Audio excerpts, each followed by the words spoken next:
എല്ലാവർക്കും നമസ്കാരം. അപ്പോൾ ഒരുപാട് കാലങ്ങൾക്ക് ശേഷമാണ് നമ്മളിപ്പോൾ വേറൊരു വീഡിയോ ആയിട്ട് വരുന്നത്. അപ്പോൾ കൊറോണ കാലത്ത് നിങ്ങൾക്ക് എല്ലാവർക്കും വീട്ടിലിരുന്ന് ബുദ്ധിമുട്ട് വന്നറിയാം. പക്ഷെ നമുക്ക് കൂട്ടുകാരോടൊത്ത് എന്നത്തെയും പോലെ നമുക്ക് ക്ലാസ്സിൽ വരാനുള്ള അവസരം ഉണ്ടായിട്ടില്ല. അപ്പോൾ അതിന് പകരമായിട്ട് നമുക്ക് ഇത്തവണ ഓൺലൈനായിട്ട് തന്നെ ക്ലാസ് കൂടാം. അപ്പോൾ എല്ലാവർക്കും സുഖമാണല്ലോ അല്ലേ? വേറെ പ്രശ്നങ്ങളൊന്നുമില്ലല്ലോ, അസുഖമൊന്നുമില്ല, എല്ലാവരും നല്ല സുഖമായിട്ട് തന്നെ വീട്ടിലിരിക്കാം. എന്ന് വെച്ച് നിങ്ങൾ കളിച്ച് തിരിച്ച് നടക്കരുത്, നമുക്ക് പഠിക്കണം.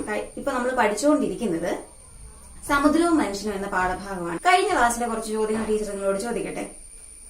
കഴിഞ്ഞ ക്ലാസ് നമ്മൾ എന്തിനെ കുറിച്ചാണ് പഠിച്ചത്? വേലികള്. വേലി എന്ന് പറഞ്ഞാൽ എന്താ? അതെ, ഒരു നിശ്ചിത സമയത്തില് സമുദ്രനിരപ്പിനുണ്ടാകുന്ന ഉയർച്ചയും താഴ്ചയുമാണ് നമ്മള് വേലികൾ എന്ന് പറയുന്നത്. വേലികൾ പ്രധാനമായിട്ടും എത്ര തരത്തിലായിരുന്നു നമ്മൾ പഠിച്ചത്? 2 തരത്തിൽ വേലികൾ ഉണ്ടാവാറുണ്ടെന്ന് പറഞ്ഞു. ഏതൊക്കെയായിരുന്നു? വേലിയേറ്റവും വേലിയിറക്കവും. എന്തായിരുന്നു വേലിയേറ്റം? അതായത് ഒരു നിശ്ചിത സമയത്ത് സമുദ്രനിരപ്പിനുണ്ടാകുന്ന ഉയർച്ചയാണ് നമ്മൾ വേലിയേറ്റം എന്ന് പറഞ്ഞത്. എന്നാ വേലിയിറക്കം എന്തായിരുന്നു? വേലിയിറക്കം എന്ന് പറയുന്നത് ഒരു നിശ്ചിത സമയത്ത്, ഒരു പ്രത്യേക സമയത്ത് സമുദ്രത്തിന്റെ ജലനിരപ്പിനുണ്ടാകുന്ന താഴ്ചയാണ് വേലിയിറക്കം. ഈ വേലികൾക്ക് കാരണമാകുന്ന ഏതൊക്കെയായിരുന്നു? നമ്മൾ 2-3 കാര്യങ്ങൾ പറഞ്ഞില്ലായിരുന്നോ? ഏതൊക്കെയായിരുന്നു ഈ വേലികൾക്ക് കാരണമാകുന്ന സംഭവങ്ങള്? നമ്മൾ പറഞ്ഞു, ഒന്ന് ചന്ദ്രന്റെ ആകർഷണ ബലം, അതുപോലെ തന്നെ രണ്ടാമത്തേത് സൂര്യന്റെ ആകർഷണ ബലം. ഇത് കൂടാതെ മൂന്നാമതായിട്ട് ഒരു കാര്യം കൂടി നമ്മൾ കണ്ടു, ഭൂമിയുടെ ഭ്രമണം മൂലമുണ്ടാവുന്ന അപകേന്ദ്ര ബലം. ഈ 3 ആകർഷണ ബലത്തിന്റെ ഫലമായിട്ടാണ് നമ്മുടെ ഭൂമിയിൽ ഇങ്ങനെ വേലിയേറ്റവും വേലിയിറക്കവും ഉണ്ടാവുന്നത്. എല്ലാവരും ഓർക്കുന്നില്ലേ അതൊക്കെ? ഇന്ന് നമ്മൾ പഠിക്കാൻ പോകുന്നത് ഈ വേലികൾക്കകത്ത് തന്നെ, ഈ വേലികൾ നമ്മള് വേലിയേറ്റവും വേലിയിറക്കവും ഉണ്ടെന്ന് പറഞ്ഞു. അതുപോലെ തന്നെ പ്രധാനപ്പെട്ട വേറെ 2 കാര്യങ്ങളാണ്, പ്രധാനപ്പെട്ട മറ്റ് 2 ടോപ്പിക്കുകളാണ് നമ്മൾ ഇന്ന് ഡീൽ ചെയ്യാൻ പോകുന്നത്. അതാണ് വാവുവേലിയും സപ്തമി വേലിയും. എന്താണ് വാവുവേലിയും സപ്തമി വേലിയും? നമുക്ക് നോക്കാം. നമ്മൾ ഇന്ന് പഠിക്കാൻ പോകുന്നത് 2 എണ്ണമാണ്, വാവുവേലിയും സപ്തമി വേലി. കഴിഞ്ഞ ക്ലാസ്സിൽ നമ്മൾ ഈ വേലികൾക്കുള്ള കാരണങ്ങൾ കണ്ടെത്തിയായിരുന്നു. ഇപ്പൊ പറഞ്ഞതേ ഉള്ളൂ. ഇന്നത്തെ ക്ലാസ് നമ്മൾ പറഞ്ഞു, ഇപ്പൊ തൊട്ട് മുന്നേ നമ്മൾ പറഞ്ഞു നിർത്തിയതേ ഉള്ളൂ. സൂര്യന്റെ ആകർഷണ ബലവും ചന്ദ്രന്റെ ആകർഷണ ബലവും അതുപോലെ തന്നെ ഭൂമിയുടെ ഭ്രമണത്തിന്റെ ഫലമായി ഉണ്ടാകുന്ന അപകേന്ദ്ര ബലവും, ഈ 3 ബലങ്ങളാണ്, ഈ 3 ആകർഷണ ശക്തികളാണ് നമ്മുടെ ഭൂമിയിൽ ഇങ്ങനെ വേലിയേറ്റത്തിനും വേലിയിറക്കത്തിനും കാരണമാകുന്നത്. 1-2 ചോദ്യം നിങ്ങളോട് ചോദിക്കട്ടെ. നമ്മള് ചന്ദ്രനെ എല്ലായ്പ്പോഴും ഒരുപോലെയാണോ കാണുന്നത്? ചില ദിവസങ്ങളിൽ ചന്ദ്രൻ കൃത്യമായിട്ട് നല്ല വട്ടത്തില് നമുക്ക് കാണാനായിട്ട് സാധിക്കും, നല്ല വെളിച്ചത്തോടെ കാണാൻ പറ്റും. ചില ദിവസങ്ങളിൽ നമുക്ക് ചന്ദ്രനെ കാണാനായിട്ട് പറ്റത്തില്ല. അപ്പൊ നിങ്ങൾക്ക് അറിയാവോ എന്താണ് ഇതിന് കാരണമെന്ന്? നമുക്കറിയാം, സൂര്യനെ ചുറ്റി ഭൂമി വലം വെക്കുന്നത് പോലെ തന്നെ ചന്ദ്രനും ഭൂമിയെ വലം വെക്കുന്നുണ്ട് അല്ലെ? നമ്മളത് നേരത്തെ പഠിച്ച കാര്യമാണ്. അപ്പോ ഇങ്ങനെ ഭൂമിയെ ചുറ്റുമ്പോൾ ചന്ദ്രനും ഭൂമിയും സൂര്യനും ഇവ 3 പരസ്പരം ബന്ധപ്പെട്ടാണ് ഇരിക്കുന്നത്. അപ്പോ അതിനിടയ്ക്ക് ഇവ തമ്മിൽ ഇങ്ങനെ പരസ്പരം ചുറ്റുമ്പോഴത്തേക്കും ഇവ 3 ചിലപ്പോ ഒരേ നേർരേഖയിൽ വരാൻ സാധ്യതയില്ലേ? ഉണ്ടോ? ഉണ്ട്, ശരിയാണ്. എന്താണ് ഈ പൗർണമി അമാവാസിയും? നിങ്ങളത് നേരത്തെ പഠിച്ചിട്ടുണ്ടായിരിക്കുമല്ലോ. എന്താണ് പൗർണമി അമാവാസി? അതായത് 29 അല്ലെങ്കിൽ 30 ദിവസം കൂടുമ്പോഴത്തേക്കും ചന്ദ്രനും ഭൂമിയും സൂര്യനും ഒരേ നേർരേഖയില് വരുന്നു. നമുക്കത് ചാർട്ടിന്റെ സഹായത്തോടെ നമുക്ക് വ്യക്തമായിട്ട് മനസ്സിലാക്കാം. നോക്കിക്കേ, നമ്മൾ പറഞ്ഞു 30 ദിവസത്തിൽ ഒരിക്കൽ എന്ന രീതിയിൽ ചന്ദ്രനും സൂര്യനും ഭൂമിയും നേർരേഖയിൽ വരുന്നു. നിങ്ങൾ ഈ ചിത്രം നോക്കി, ഈ ചാർട്ടിൽ നോക്കിക്കേ. ഭൂമി, ചന്ദ്രൻ, സൂര്യൻ. നമ്മൾ ആദ്യം പറയാൻ പോകുന്നത് അമാവാസിയെ കുറിച്ചാണ്. അമാവാസിയുടെ പ്രത്യേകത എന്താ? അമാവാസിയുടെ സമയത്ത് നമുക്ക് ചന്ദ്രനെ നഗ്നനേത്രങ്ങൾ കൊണ്ട് കാണാനായിട്ട് സാധിക്കത്തില്ല. അതെന്തുകൊണ്ടാ? നിങ്ങൾ നോക്കിക്കേ, സൂര്യൻ ഇവിടെ, ചന്ദ്രന് ഭൂമി, ഇവ 3 ഈ ഒരു പൊസിഷനിൽ വന്നു കഴിയുമ്പോഴത്തേക്കുമാണ് നമുക്ക് അമാവാസി കാണപ്പെടുന്നത്. ഇവിടെ എന്താ പ്രത്യേകത? നോക്കി, സൂര്യനിൽ നിന്നുള്ള സൂര്യപ്രകാശം ചന്ദ്രനിൽ ഏർക്കുന്ന എവിടെയാ? ഇവിടെ. പക്ഷെ ഭൂമിയുടെയും സൂര്യന്റെയും ഇടയില് ചന്ദ്രൻ വന്നതിന്റെ ഫലമായിട്ട് നമ്മൾ ഭൂമിയിൽ നിന്ന് നോക്കുമ്പോൾ നമ്മൾ എന്താ കാണുന്നത്? അതായത് സൂര്യപ്രകാശം ഏൽക്കാത്ത ഭാഗമാണ് നമ്മൾ ഇവിടെ കാണുന്നത്. നോക്കിയേ, എവിടെയാ സൂര്യപ്രകാശം നേരിട്ട് പതിക്കുന്നത്? ചന്ദ്രന്റെ ഈ ഭാഗത്താണ് സൂര്യപ്രകാശം നേരിട്ട് ലഭിക്കുന്നത്. എന്നാൽ ഭൂമിയിൽ നിന്ന് നമ്മൾ നോക്കുമ്പോൾ ഈ സൂര്യപ്രകാശം ഏൽക്കുന്ന ഭാഗം നമുക്ക് കാണാനായിട്ട് സാധിക്കുന്നില്ല.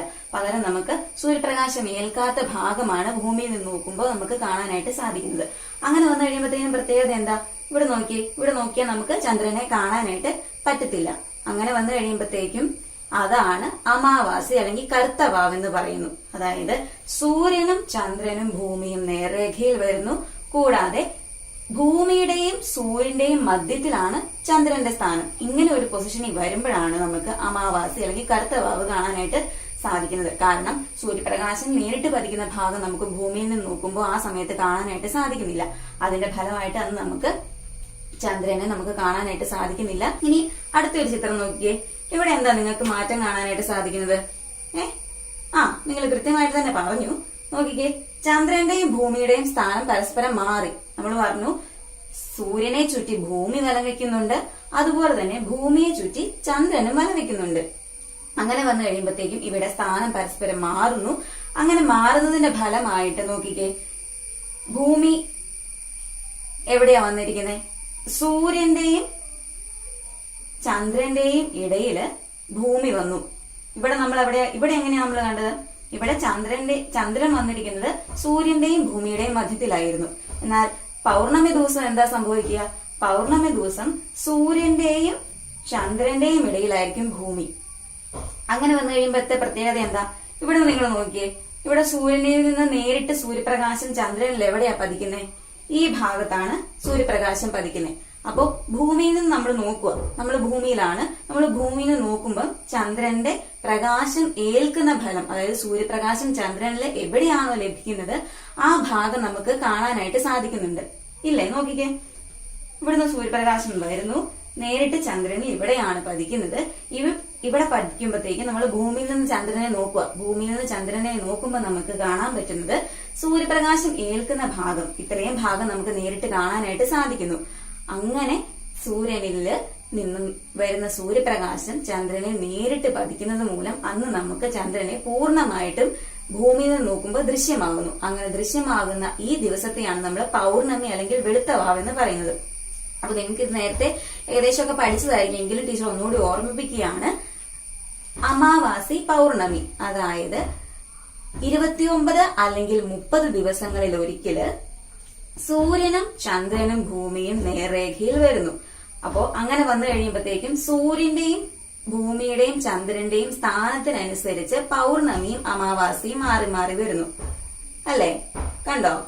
14 ദിവസം കൂടുമ്പോഴാണ് സാധാരണ നമ്മള് അമാവാസിയും പൗർണമിയും, അതായത് ഒരു അമാവാസി കഴിഞ്ഞ് 14 ദിവസങ്ങൾക്ക് ശേഷമാണ് അടുത്ത പൗർണമി വരുന്നത്. ഇന്ന് പൗർണമിയാന്ന് വെച്ചോ, ഇന്ന് പൗർണമിയാണ്. അതിനുശേഷം 14 അല്ലെങ്കിൽ 15 ദിവസം കഴിയുമ്പോഴത്തേക്ക് നമുക്ക് വീണ്ടും അമാവാസി ദൃശ്യമാകുന്നു. അങ്ങനെയാണ് അതിന്റെ ഒരു കണക്ക്. അപ്പൊ നിങ്ങൾക്ക് അത് മനസ്സിലായല്ലോ, അമാവാസി എന്താണ്, അതുപോലെ തന്നെ പൗർണമി എന്താണെന്ന് നമ്മൾ കണ്ടു. അപ്പോ ഒരു കാര്യം ടീച്ചർ ചോദിക്കട്ടെ, അങ്ങനെയാണെങ്കിൽ ഈ അമാവാസി പൗർണമി ദിവസങ്ങളില് സൂര്യന്റെയും ചന്ദ്രന്റെയും സ്ഥാനം നിങ്ങൾ കണ്ടോ?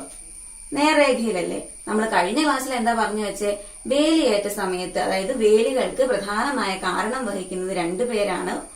ഒന്നാമത്തേത് എന്താണ്? ചന്ദ്രന്റെ ആകർഷണ ബലം, അതുപോലെ തന്നെ രണ്ടാമത്തേത് സൂര്യന്റെ ആകർഷണ ബലം, കൂടാതെ ഭൂമിയുടെ ഭ്രമണത്തിന്റെ ഫലമായി ഉണ്ടാകുന്ന അപകേന്ദ്ര ബലവും. ഈ 3 ബലവും വേലികൾക്ക് കാരണമാവുമെന്ന് നമ്മൾ കഴിഞ്ഞ ക്ലാസ്സിൽ പഠിച്ചു. അതുപോലെ തന്നെ വേറൊരു ചോദ്യം ചോദിച്ചായിരുന്നു കഴിഞ്ഞ ക്ലാസ്, നിങ്ങൾ ഓർക്കുന്നുണ്ടോ എന്ന് എനിക്കറിയില്ല, ഓർക്കുന്നു കാണുമായിരിക്കും. സൂര്യന്റെ ആകർഷണ ബലമാണോ അതോ ചന്ദ്രന്റെ ആകർഷണ ബലമാണോ ഈ വേലികൾക്ക് കൂടുതൽ കാരണമാകുന്നതെന്ന് ഒരു ചോദ്യം ചോദിച്ചില്ലായിരുന്നോ? അപ്പൊ നിങ്ങൾ കുറച്ചു പേര് കറക്റ്റായിട്ട് ഉത്തരം പറഞ്ഞിരുന്നു. എന്തായിരുന്നു? നിങ്ങൾ പറഞ്ഞു ചന്ദ്രന്റെ ആകർഷണ ബലത്തെക്കാളും ചിലപ്പോൾ സൂര്യന്റെ ആകർഷണ ബലമായിരിക്കും കൂടുതൽ എന്നാണ് നിങ്ങൾ കൂടുതൽ പേരും പറഞ്ഞത്. പക്ഷെ അത് ശരിയായിരുന്നോ? അല്ല. കാര്യം പറഞ്ഞാല് ചന്ദ്രനേക്കാളും വലുതാണ് സൂര്യൻ എന്ന് പറയുന്നത്. പക്ഷെ ഈ സൂര്യന്റെ ആകർഷണ ശക്തിയെക്കാളും വേലിയേറ്റങ്ങൾക്ക് കൂടുതൽ കാരണം ഉണ്ടാക്കുന്നത് ചന്ദ്രന്റെ ആകർഷണ ബലമാണെന്നാണ് ഞാൻ പറഞ്ഞു വെച്ചത്. അതിന് കാരണവും നിങ്ങളോട് ഞാൻ പറഞ്ഞിരുന്നു. എന്താണ്? നിങ്ങൾ ഓർക്കുന്നില്ലേ? അതെ, കൃത്യമായി പറഞ്ഞായിരുന്നു.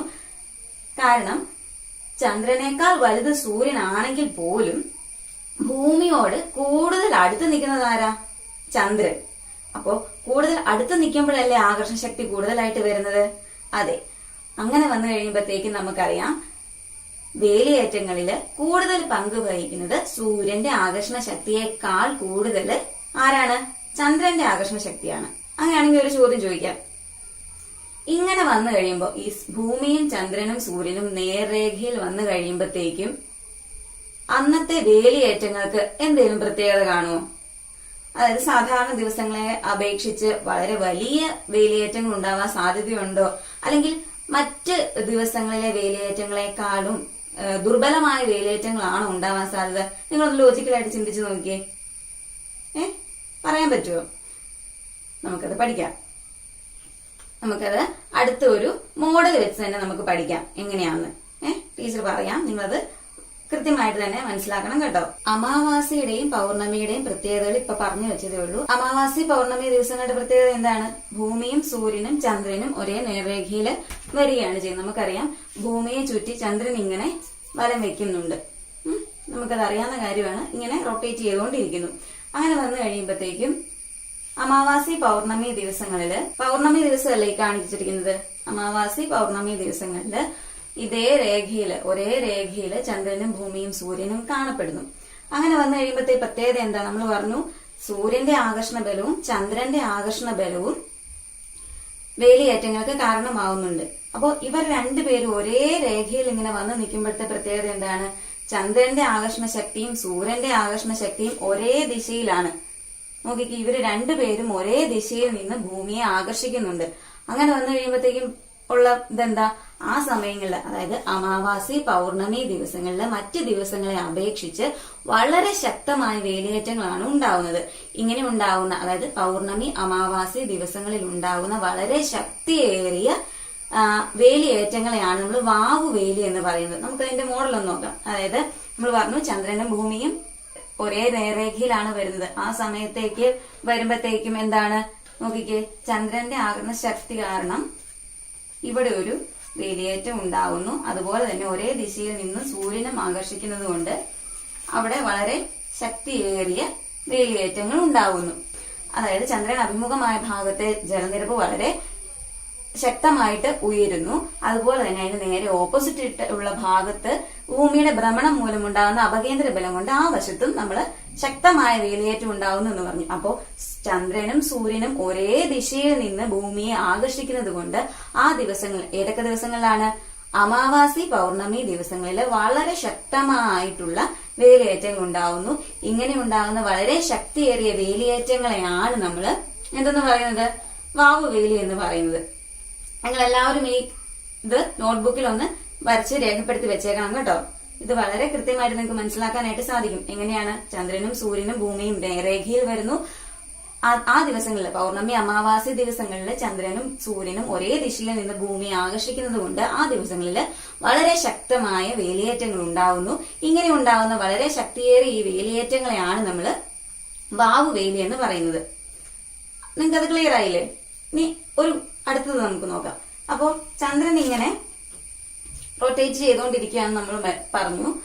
അങ്ങനെ വന്നു കഴിയുമ്പോഴത്തേക്കും ഈ നമ്മൾ പറഞ്ഞല്ലോ, ഈ അമാവാസി പൗർണമി ദിവസങ്ങൾക്ക് ശേഷം 7 ദിവസം കഴിയുമ്പോഴത്തേക്കും, എത്രയാ? 7 ദിവസം കഴിയുമ്പോഴത്തേക്കും ചന്ദ്രന്റെ പൊസിഷൻ എവിടെയായിരുന്നു? നമ്മൾ പറഞ്ഞു 14 ദിവസങ്ങൾ ഇടവിട്ടാണ്, 14 അല്ലെങ്കിൽ 15 ദിവസങ്ങൾക്ക് ശേഷമാണ് പൗർണമി അമാവാസി ദിവസങ്ങൾ വരുന്നതെന്ന് നമ്മൾ പറഞ്ഞു.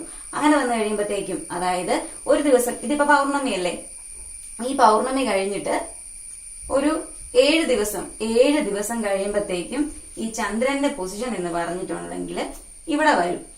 എന്തുകൊണ്ടാണ്? ചന്ദ്രൻ ആരെ ചുറ്റിയാണ് കറങ്ങുന്നത്? ഭൂമിയെ ചുറ്റി ചന്ദ്രൻ കറങ്ങുന്നുണ്ട്. അങ്ങനെ വന്നു കഴിയുമ്പോഴത്തേക്കും ഈ ഒരു പൊസിഷൻ നിങ്ങൾ നോക്കിയേ, എങ്ങനെയാണ്? നേർരേഖയിലാണോ? അല്ല. എവിടെയാണ്? ചന്ദ്രനും സൂര്യനും ഓപ്പോസിറ്റ് ദിശയിൽ, അതായത് എതിർ ദിശയിൽ നിന്നാണ് ഭൂമിയെ ആകർഷിക്കുന്നത്. അങ്ങനെ വരുമ്പോഴത്തെ പ്രത്യേകത എന്താ? അങ്ങനെ വന്നു കഴിയുമ്പോഴത്തേക്കും സൂര്യന്റെ ആകർഷണ ശക്തി മൂലം ഇവിടെ ഒരു വേലിയേറ്റം ഉണ്ടാവുന്നു. അതിന്റെ ഫലമായിട്ട് അത് മാത്രമല്ല, നമ്മുടെ ഭൂമിയുടെ ഭ്രമണം മൂലം ഉണ്ടാകുന്ന അപകേന്ദ്ര ബലം കൊണ്ട് അതിന് നേരെ ഓപ്പോസിറ്റുള്ള ഈ ഭാഗത്തും ഒരു വേലിയേറ്റം ഉണ്ടാവുന്നു. മാത്രവുമല്ല, ചന്ദ്രൻ ഭൂമിയെ അഭിമുഖീകരിക്കുന്ന ആ ഭാഗത്ത് ചന്ദ്രന്റെ ആകർഷണ ശക്തി കാരണം അവിടെയും വേലിയേറ്റം ഉണ്ടാവുന്നു. അങ്ങനെയാണെങ്കിൽ അതിന് നേരെ ഓപ്പോസിറ്റ് ഉള്ള ഒരു ദിശയിലും വേലിയേറ്റം ഉണ്ടാവില്ലേ? അതിന് കാരണം എന്താ? ഭൂമിയുടെ ഭ്രമണം മൂലം ഉണ്ടാകുന്ന അപകേന്ദ്ര ബലം. അതിന്റെ ഫലമായിട്ട് നോക്കിയേ, ചന്ദ്രന് നേരെ ഓപ്പോസിറ്റ് ആയിട്ടുള്ള ഈ ഭാഗത്തും വേലിയേറ്റം ഉണ്ടാവുന്നുണ്ട്. അപ്പൊ നോക്കിക്കേ, ഇപ്പോ 4 ദിശയിലും, അതായത് ഭൂമിയുടെ 4 ദിശയിലും വേലിയേറ്റം ഉണ്ടാവും. നമ്മൾ പറഞ്ഞു ഈ വേലിയേറ്റ സമയത്ത്, അതായത് ചന്ദ്രൻ അഭിമുഖം, അതായത് ഭൂമിക്ക് അഭിമുഖമായി ചന്ദ്രൻ വരുന്ന ആ ദിവസങ്ങളില് അവിടെയാണ് ശക്തമായ വേലിയേറ്റം ഉണ്ടാകുന്നത്. ആ ചന്ദ്രന്റെ ആകർഷണ ശക്തി മൂലം ആ ഭാഗത്തെ ജലനിരപ്പ് ഉയരുന്നതിനാണ് നമ്മൾ വേലിയേറ്റം എന്ന് പറയുന്നത്. അപ്പോൾ ഈ വേലിയേറ്റ സമയത്തെ വെള്ളം എവിടുന്ന എങ്ങോട്ടാ ഒഴുകി പോകുന്നത്? അതായത് ചന്ദ്രൻ അഭിമുഖീകരിക്കുന്ന ആ ഭാഗത്തേക്ക്, ചന്ദ്രൻ അഭിമുഖീകരിക്കാത്ത ഭാഗം ഇല്ലാത്തടത്ത് നിന്ന് വെള്ളം ഒഴുകി പോവുകയാണ് ചെയ്യുന്നത്. ഒരിടത്ത് വെള്ളം കൂടണമെങ്കിൽ മറ്റൊരിടത്തു നിന്ന് വെള്ളം ഒഴുകി പോകണ്ടേ? അതല്ല അതിന്റെ ലോജിക്ക്. അതെ, അങ്ങനെ വന്നു കഴിയുമ്പോൾ ചന്ദ്രൻ അഭിമുഖമായുള്ള ഭാഗത്തേക്ക് മറ്റ് സ്ഥലങ്ങളിൽ നിന്ന് വെള്ളം ഒഴുകി വരുന്നു. നമ്മളിത് കഴിഞ്ഞ തവണ ചാർട്ട് വരച്ച് കൃത്യമായിട്ട് നമ്മൾ പഠിച്ച കാര്യം, നിങ്ങൾ അത് ഓർത്തിരിക്കണം കേട്ടോ. അങ്ങനെ വന്നു കഴിയുമ്പോഴത്തേക്കും നോക്കിക്കേ, ഈ ചന്ദ്രൻ ഈ ഒരു പൊസിഷനിൽ നോക്കിയേ, ചന്ദ്രനും, അതായത് ഭൂമിക്ക് ചന്ദ്രനും സൂര്യനും എതിർദിശയിൽ നിന്നും ഭൂമിയെ ആകർഷിക്കുന്ന ഈ ഒരു സിറ്റുവേഷനിൽ, ഈ ഒരു പൊസിഷനിൽ വളരെ ശക്തിയേറിയ വേലിയേറ്റം ഉണ്ടാവാനുള്ള സാധ്യതയുണ്ടോ? നിങ്ങളൊന്ന് ചിന്തിച്ചു നോക്കിയേ. ഇല്ല. കാരണം എന്താ? ചന്ദ്രൻ ഇവിടുന്ന് ആകർഷിക്കുന്നുണ്ട്. ഇവിടുന്ന് ആകർഷിക്കുമ്പോഴത്തേക്കും മറ്റ് സ്ഥലങ്ങളിൽ നിന്ന് വെള്ളം കൂടുതൽ ഒഴുകി വന്നാൽ ഇവിടെ ശക്തമായ വേലിയേറ്റം ഉണ്ടാവുള്ളൂ. പക്ഷെ ഈ ഒരു സിറ്റുവേഷനിൽ അങ്ങനെ വെള്ളം ഒഴുകി വരാനുള്ള സാധ്യതയുണ്ടോ? ഇല്ല. കാരണം എന്താ? ഈ സൂര്യൻ ഇവിടെ നിന്നും ഭൂമിയെ ആകർഷിക്കുന്നുണ്ട്, അല്ലേ? നോക്കിക്കേ, സാധാരണ നമ്മൾ പറഞ്ഞു ഇവിടുന്ന് ആകർഷണ ശക്തി വന്നു കഴിയുമ്പോഴത്തേനും ഇവിടെ വേലിയേറ്റം ഉണ്ടാവണമെങ്കിൽ ഇവിടുന്ന് വെള്ളം ഒഴുകി ഇങ്ങോട്ടേക്ക് എത്തണം. പക്ഷെ മറ്റു ദിവസങ്ങളിൽ ഈ ഒരു സിറ്റുവേഷനിൽ അങ്ങനെ ഒത്തിരി ജലം ഒഴുകി വരാനുള്ള സാധ്യതയുണ്ടോ? ഇല്ല. കാരണം എന്താ? സൂര്യൻ അവിടുന്ന് ആകർഷിച്ചേക്കുക ഭൂമിനെ. അങ്ങനെ വന്നു കഴിയുമ്പോഴത്തേക്കും ഇവിടെ ആ ദിവസങ്ങളിൽ, അതായത് പൗർണമി അമാവാസി ദിവസങ്ങൾക്ക് ശേഷം 7 ദിവസം കഴിയുമ്പോഴത്തേനും ചന്ദ്രനും സൂര്യനും ഭൂമിക്ക് 90 ഡിഗ്രി ആംഗിളിൽ വരുന്നു. അങ്ങനെ വന്നു കഴിയുമ്പോഴത്തേക്കും ചന്ദ്രനും ഭൂമിയെ ആകർഷിക്കുന്നു, സൂര്യനും ഭൂമിയെ എതിർദിശയിൽ നിന്ന് ആകർഷിക്കുന്നു. അങ്ങനെ വന്നു കഴിയുമ്പോഴത്തേനും ആ ദിവസങ്ങളിൽ വളരെ ശക്തമായ വേലിയേറ്റം ഉണ്ടാവാനുള്ള സാധ്യത ഇല്ല. മറ്റ് ദിവസങ്ങളെ അപേക്ഷിച്ച് വളരെ ദുർബലമായ വേലിയേറ്റങ്ങളാണ് ആ ദിവസങ്ങളിൽ ഉണ്ടാവുന്നത്. അതിന് കാരണം എന്താ?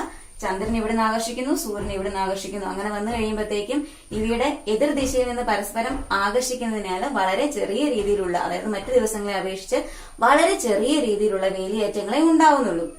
അപ്പൊ നമ്മൾ ഇപ്പൊ എന്താ പറഞ്ഞു വെച്ചേ?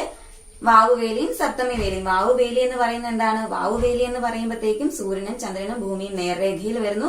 അന്ന് വളരെ ശക്തമായ വേലിയേറ്റങ്ങളാണ് ഉണ്ടാവുന്നത്. അതിനുശേഷം നമ്മൾ സപ്തമി വേലി കണ്ടു. സപ്തമി വേലിയുടെ പ്രത്യേകത എന്താ? അമാവാസി പൗർണമി ദിവസങ്ങൾ കഴിഞ്ഞിട്ട് 7 ദിവസം കഴിയുമ്പോഴത്തേക്കും ചന്ദ്രനും ഭൂമിയും സൂര്യനും ഇവര് 90 ഡിഗ്രി ആംഗിളിലാണ് വരുന്നത്. ഈ 90 ഡിഗ്രി ആംഗിളിൽ വന്നു കഴിയുമ്പോഴത്തേക്കും ചന്ദ്രനും സൂര്യനും എതിർദിശയിൽ നിന്ന് ഭൂമിയെ ആകർഷിക്കുന്നതിനാൽ ആ ദിവസങ്ങളിൽ വളരെ ശക്തിയേറിയ വേലിയേറ്റങ്ങൾ ഉണ്ടാവാനായിട്ട് സാധിക്കുന്നില്ല. അത്തരം ദുർബലമായ വേലിയേറ്റങ്ങളെയാണ് നമ്മൾ സപ്തമി വേലി എന്ന് പറയുന്നത്. എല്ലാവർക്കും ക്ലിയർ ആയില്ലേ? ഓക്കെ. അപ്പോ നിങ്ങൾ ആ മോഡൽ, അതായത് വാവുവേലിയുടെയും സപ്തമി വേലിയുടെയും മോഡൽ നിങ്ങൾ കണ്ടു. ഈ മോഡൽ കണ്ടിട്ട് നിങ്ങൾക്ക് എന്താ മനസ്സിലായെന്ന് ആർക്കെങ്കിലും ക്ലാസ്സിലൊന്ന് വന്ന് പറയാനായിട്ട് സാധിക്കുമോ? ഓക്കെ, മിടുക്കൻ ഒരാൾ വന്നിരിക്കുന്നുണ്ട്. അപ്പൊ നിങ്ങൾ അതൊന്ന് ആ ക്ലാസ്സിൽ പറയാൻ നിങ്ങൾ എല്ലാവരും ശ്രദ്ധിച്ച് കേട്ടിരിക്കുക. ഇനി നമ്മൾ കാണാൻ പോകുന്നത് ഈ വേലികൾ കൊണ്ട് എന്തൊക്കെ ഫലങ്ങളാണ് ഉണ്ടാവുന്നത്. അതായത് നമുക്കറിയാം ഭൂമിയിൽ എന്തൊക്കെ പ്രതിഭാസം ഉണ്ടായാലും അതിന് എന്തെങ്കിലുമൊക്കെ ഒരു ഇഫക്റ്റ് ഉണ്ടാവാറുണ്ടല്ലോ. അങ്ങനെ വന്നു കഴിയുമ്പോൾ ഈ വേലികൾ മൂലം ഉണ്ടാകുന്ന ഫലങ്ങൾ ഏതൊക്കെയാണെന്ന് നമുക്കൊന്ന് നോക്കാം. ഈ വേലികൾ മൂലം ഉണ്ടാവാനുള്ള ഫലങ്ങൾ ടീച്ചർ ഈ ചാർട്ടിൽ എഴുതിയിട്ടുണ്ട്. അപ്പൊ അതിന് മുന്നേ നിങ്ങൾക്ക് എന്തെങ്കിലുമൊക്കെ പറയാൻ പറ്റുമോ എന്ന് നോക്കാം. നിങ്ങൾക്കായിട്ട് എന്തെങ്കിലുമൊക്കെ പറയാൻ പറ്റുമോ? ഈ വേലികൾ ഉണ്ടാകുന്നത് മൂലം ഉണ്ടാകുന്ന എന്തെങ്കിലുമൊക്കെ ഒരു കാര്യങ്ങൾ പറയാനായിട്ട് പറ്റുമോ? നമുക്കറിയാം ആ സമയങ്ങളിൽ കടൽ തീരത്തെ വെള്ളത്തിന്റെ അളവ് കൂടുതലായിരിക്കും. അങ്ങനെ വെള്ളത്തിന്റെ അളവ് കൂടുതലുണ്ടെങ്കിൽ അവിടെ എന്തെങ്കിലുമൊക്കെ പ്രത്യേകതകളില്ലേ? അങ്ങനെ വന്നു കഴിയുമ്പോഴത്തേനും ഒത്തിരി ദൂരെ, അതായത് ഇപ്പൊ ചില കടൽ തീരത്തേക്ക് നമുക്ക് കപ്പലൊന്നും അടുപ്പിക്കാൻ പറ്റാതെ വരും. അത്രയും വെള്ളമില്ലെങ്കിൽ, കപ്പലിന് വരാനുള്ള വെള്ളമില്ലെങ്കിൽ ചില സമയത്ത് നമുക്ക് അവിടെ അടുപ്പിക്കാൻ പറ്റത്തില്ല. അങ്ങനെയാണെങ്കിൽ ഈ വേലിയേറ്റ സമയത്താണെങ്കിൽ ആ തീരങ്ങളിലേക്ക് നമുക്ക് കപ്പൽ അടുപ്പിക്കാനായിട്ട് സാധിക്കും. ഒരാൾ കൃത്യമായിട്ട് തന്നെ പറഞ്ഞു. കൺഗ്രാറ്റുലേഷൻസ്. അപ്പോ മിടുക്കൻ ക്ലാസ് ശ്രദ്ധിച്ചിരിപ്പുണ്ടായിരുന്നു. ഇനി വേറെ എന്തെങ്കിലും നിങ്ങൾക്ക് ഊഹിക്കാനായിട്ട് പറ്റുമോ? ടീച്ചർ ഒരു ക്ലൂ തരാം. നമ്മൾ ഈ വെള്ളത്തിൽ നിന്നൊക്കെ വൈദ്യുതി ഉൽപ്പാദിപ്പിക്കുന്നില്ലേ? അങ്ങനെയാണെങ്കിൽ ഈ വേലിയേറ്റ സമയത്ത് വളരെ ശക്തമായ രീതിയിലല്ലേ വെള്ളം ഒഴുകി വരുന്നത്? അങ്ങനെയാണെങ്കിൽ ആ ശക്തിയിൽ നമുക്ക് വൈദ്യുതി ഉൽപ്പാദിപ്പിക്കാനായിട്ട് സാധിക്കുമോ? സാധിക്കും. കറക്റ്റ് ആണ്. അങ്ങനെ 2 കാര്യങ്ങളാണ് നിങ്ങൾ പറഞ്ഞത്. ഇനി നിങ്ങൾ പറയാത്ത കാര്യങ്ങളും കൂടെ കൂടി ചേർത്ത് ഈ ചാർട്ട് ഞാൻ ക്ലാസ്സിൽ പ്രദർശിപ്പിക്കാം. നിങ്ങൾ അത് നോട്ട്ബുക്കിൽ രേഖപ്പെടുത്തി വെക്കണം കേട്ടോ. നോക്കിക്കേ, നിങ്ങൾ പറഞ്ഞ കാര്യങ്ങൾ ഇവിടെ അതുണ്ടല്ലോ. വൈദ്യുതി ഉൽപാദനം നിങ്ങൾ പറഞ്ഞു, അതുപോലെ തന്നെ തീരത്തേക്ക് കപ്പൽ അടുപ്പിക്കാൻ സാധിക്കുന്നു എന്നുള്ള 2 കാര്യങ്ങൾ നിങ്ങൾ ഇപ്പോൾ ഓൾറെഡി പറഞ്ഞു കഴിഞ്ഞു. ഇനി അതുകൂടാതെ മറ്റൊരു 3 പോയിന്റും കൂടെ ഉണ്ട്. അത് ഞാൻ പറയാം. മാലിന്യ നിർമ്മാർജ്ജനം. അതെന്താണ് ഈ മാലിന്യ നിർമ്മാർജ്ജനം? നമുക്കറിയാം നമ്മുടെയൊക്കെ കടൽ തീരങ്ങളിൽ ഒരുപാട് മാലിന്യങ്ങളുണ്ട്. അങ്ങനെയുള്ള ആ ഒരു സാഹചര്യത്തിൽ ഇങ്ങനെ ശക്തമായ വേലിയേറ്റവും വേലിയിറക്കവും ഉണ്ടാകുന്ന സമയത്തേക്ക് ഈ തീരത്ത് കിടക്കുന്ന ഈ മാലിന്യങ്ങളെല്ലാം ഉൾക്കടലിലേക്ക് കൊണ്ടുപോകാനായിട്ട് ഈ വേലിയേറ്റങ്ങളും വേലിയിറക്കങ്ങളും കാരണമാകുന്നു. അടുത്തത് ഡെൽറ്റ രൂപീകരണം തടയുന്നു. എന്താണ് ഡെൽറ്റ? നിങ്ങൾ കഴിഞ്ഞ ഇതിന് മുന്നത്തെയുള്ള ക്ലാസ്സിലൊക്കെ നിങ്ങൾ പഠിച്ചതാണ് ഡെൽറ്റകൾ എന്താണ്. അതായത് നദീമുഖങ്ങളില് എക്കൽ മണ്ണ് നിക്ഷേപിക്കപ്പെട്ടുണ്ടാവുന്ന ഭൂരൂപങ്ങളാണ് ഡെൽറ്റകൾ എന്ന് പറയുന്നത്. നിങ്ങളത് പഠിച്ചതാണ് അല്ലേ? ശരിയല്ലേ? അതെ. അതായത് ശക്തമായ വേലിയിറക്ക സമയത്തേക്ക് ആ നദീമുഖങ്ങളില്, അതായത് നദീതീരങ്ങളില് നിക്ഷേപിക്കപ്പെട്ടിട്ടുണ്ടായ ഈ എക്കൽ മണ്ണുകളെല്ലാം ശക്തമായ വേലിയിറക്ക സമയത്തേക്ക് ഒലിച്ചു പോവുകയാണ് ചെയ്യുന്നത്. അടുത്ത എന്താ? ഉപ്പളങ്ങളിൽ കടൽ വെള്ളം കയറ്റുന്നു. ഉപ്പളങ്ങളിൽ, അതായത് ശക്തമായ വേലിയേറ്റ സമയത്തേക്ക് കടലിൽ നിന്ന് ഒരുപാട് വെള്ളത്തിന്റെ അളവ് നിരപ്പ് കൂടുക ചെയ്യുന്നത് വേലിയേറ്റ സമയത്ത്. അങ്ങനെ വന്നു കഴിയുമ്പോഴത്തേനും ഉപ്പളങ്ങളിൽ നമുക്ക് വെള്ളം ശേഖരിക്കാനായിട്ട് സാധിക്കുന്നു. അപ്പൊ നമ്മൾ പ്രധാനപ്പെട്ട 5 പോയിന്റാണ് നമ്മൾ വേലിയേറ്റം, അതായത് വേലികൾ സൃഷ്ടിക്കുന്ന ഫലങ്ങളിൽ കണ്ടത്. ഏതൊക്കെയാണ്? മാലിന്യ നിർമ്മാർജ്ജനം, ഡെൽറ്റ രൂപീകരണം തടയപ്പെടുന്നത്, ഉപ്പളങ്ങളിലെ കടൽ വെള്ളം കയറ്റുന്നത്, വൈദ്യുതി ഉൽപാദനം, മാത്രവുമല്ല തീരത്തേക്ക് കപ്പലടുപ്പിക്കുന്നു. ഇത്രയും പോയിന്റുകളാണ് നമ്മളിപ്പോ കണ്ടത്. ഇന്ന് നമ്മൾ പഠിച്ച കാര്യങ്ങളെല്ലാം കൂടി ഒന്ന് ആർക്കെങ്കിലും ഒരാൾക്കൊന്ന് പറയാനായിട്ട് സാധിക്കുമോ? അപ്പൊ നമ്മൾ ആദ്യം കണ്ടുവന്ന എന്തൊക്കെയാണെന്നും കൂടി പറഞ്ഞു പോവാം കേട്ടോ. നമ്മൾ ആദ്യം വേലികൾ എന്താണെന്ന് കഴിഞ്ഞ ക്ലാസ്സിൽ പഠിച്ചിരുന്നു. അതൊന്നുകൂടി പെട്ടെന്നൊന്ന് റിവൈസ് ചെയ്ത് നോക്കി. അതിനുശേഷം നമ്മൾ പൗർണമിയുടെയും അമാവാസിയുടെയും പ്രത്യേകതകളും അവയുടെ സ്ഥാനവും നമ്മൾ കണ്ടു. ആ ഒരു പൗർണമി അമാവാസി ദിവസങ്ങളിൽ ഉണ്ടാവുന്ന വേലികളുടെ പ്രത്യേകതകൾ എന്താണെന്നും കണ്ടു. അതിനുശേഷം നമ്മൾ എന്താ കണ്ടത്? വാവുവേലിയും സപ്തമി വേലിയും നമ്മൾ വളരെ ഡീറ്റെയിൽ ആയിട്ട് കണ്ടു. അതിനുശേഷം നമ്മൾ അവസാനമായിട്ട് നമ്മൾ കണ്ടത് വേലികൾ സൃഷ്ടിക്കുന്ന ഫലങ്ങൾ. ഇത്രയും കണ്ടു. അപ്പൊ ഇന്നത്തെ ക്ലാസ് ഒന്ന് കൺക്ലൂഡ് ചെയ്യാനായിട്ട് നിങ്ങൾക്കൊരു വർക്ക്ഷീറ്റ് തരുന്നുണ്ട്. ആ വർക്ക്ഷീറ്റ് എല്ലാവരും പൂരിപ്പിച്ച് തരിക. ഇനി ഇന്നത്തെ ക്ലാസിന്റെ അടിസ്ഥാനത്തിൽ നിങ്ങൾ ഒരു ചെറിയ ഫോളോ അപ്പ് ആക്ടിവിറ്റിയും എക്സ്റ്റൻഷൻ ആക്ടിവിറ്റിയും ചെയ്യണം കേട്ടോ. എന്തൊക്കെയാണെന്ന് ഞാൻ പറയാം. അപ്പൊ നിങ്ങൾ ഫോളോ അപ്പ് ആക്ടിവിറ്റി ആയിട്ട് എന്താ ചെയ്യേണ്ടതെന്ന് വെച്ചിട്ടുണ്ടെങ്കിൽ ഈ വാവുവേലിയുടെയും സപ്തമി വേലിയുടെയും ചിത്രം അതെങ്ങനെയാ ഉണ്ടാവുന്നതെന്നുള്ള ആ ചിത്രം നിങ്ങൾ ഒരു ചാർട്ടിൽ വരച്ച് സൂക്ഷിക്കുക കേട്ടല്ലോ. ഇനി എക്സ്റ്റൻഷൻ ആക്ടിവിറ്റി ആയിട്ട് നിങ്ങൾ നമുക്കറിയാം യൂട്യൂബിലൊക്കെ ഈ വാവുവേലി സപ്തമി വേലി ഒക്കെ ആയിട്ട് ബന്ധപ്പെടുന്ന ഒരുപാട് വീഡിയോസ് നമുക്ക് കാണാനായിട്ട് സാധിക്കും. ആ വീഡിയോസ് ഒക്കെ കണ്ടിട്ട് നിങ്ങൾ അതിനെക്കുറിച്ച് ഒരു നിരീക്ഷണക്കുറിപ്പ് തയ്യാറാക്കണം. അപ്പൊ ഇന്നത്തെ ക്ലാസ് എല്ലാവർക്കും മനസ്സിലായെന്ന് വിചാരിക്കുന്നു. എല്ലാവരും നന്നായിട്ട് വായിക്കുക, സേഫ് ആയിട്ടിരിക്കുക. Thank you.